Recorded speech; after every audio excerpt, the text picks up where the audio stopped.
بالصدفة قلت لاصحابي نعمل خروجه من الساعة 5 المغرب لحد 12 بالليل، واول حاجة رحناها هو المكان ده. هو مين اللي قال ان مصر ما فيهاش حاجات حلوة؟ يا جماعة انتوا فايتكوا حاجات كتير. المنظر ده لما تشوفه هتقول ان في اوروبا. ده انا كمان اتصورت الصورة دي ودي كمان. قول لي انهي الاحسن فيهم. وركبنا المركب وشفنا النيل واكتشفنا ان المترو قفل فما عرفناش نروح. وعايز اقول لكم اني سهرت مع صحابي 12 ساعه قاعدين في الشارع وشفنا الجمال ده كله، واضطرينا نقعد على قهوه ونلعب دومنا. ايه يا عم الوضعيه دي؟ ايه اللي انت عامله ده؟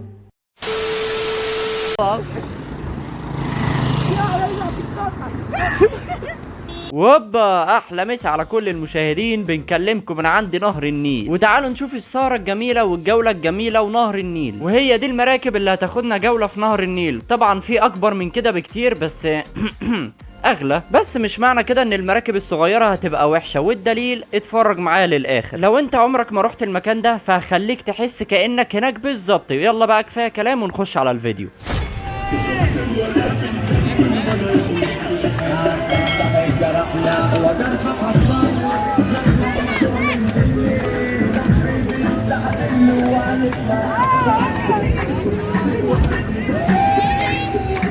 وكده بقينا تحت الكوبري، وانا ما تخيلتش ان الكوبري يبقى جميل كده. كنت فاكره كوبري معمول ب2 جنيه. مفيش نور. يلا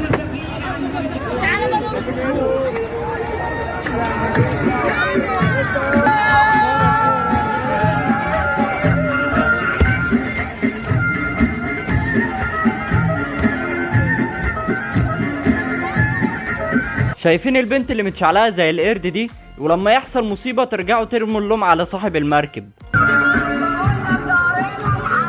هزة يوسف.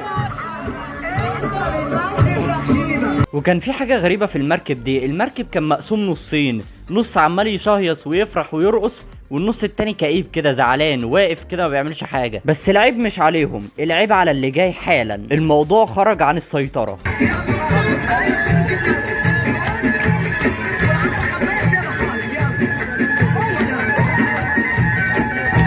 طبعا انا كان نفسي اقوم واقف معاهم، بس للاسف انا كنت في الليله دي المصور.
هنا بقى انا قررت اقوم اقف بقى، عشان خلاص بقى القعده بقى بقت ممله. خلاص انا لازم اقوم اقف اعمل اي حاجه بدل ما انا شكلي زي التمثال كده.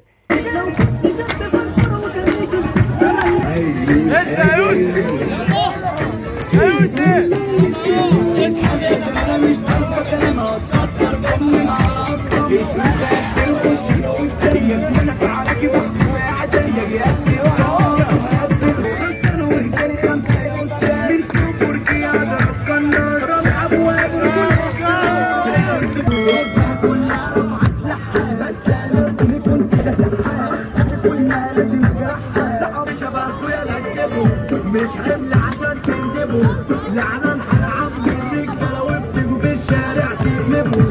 طب يلا وعلى أرضكم.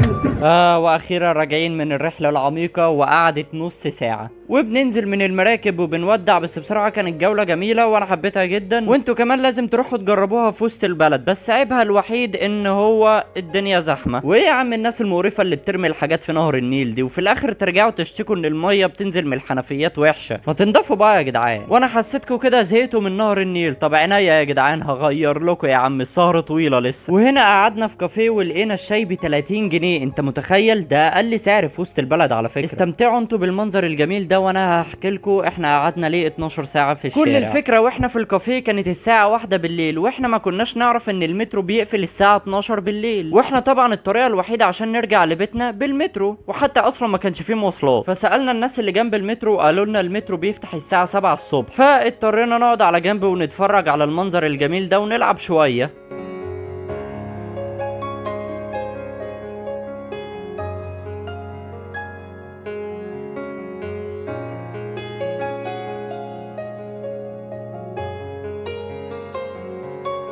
وننقل بقى على فقرة الصورة اللي على اليمين انا حبيتها جدا هي واللي على الشمال، وبصراحة مش عارف افرق ما بينهم انهي الاحسن فيهم، فانتوا ممكن تكتبولي في الكومنتات انهي الاحسن. وعندك كمان الصورة دي والصورة دي، وبكده اكون وريتكم اجمل الصور اللي اتصورتها قبل الفجر بالليل يعني.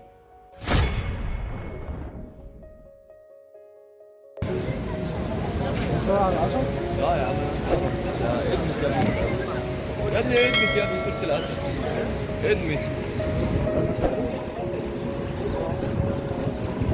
طبعا صلينا الفجر وكلنا ما كناش قادرين وعايزين ننام على اخرنا، وباين عليا، والشمس بدأت تطلع، وتحس كده يا جدع ان شوارع وسط البلد دي احسن من اوروبا بمليون مرة.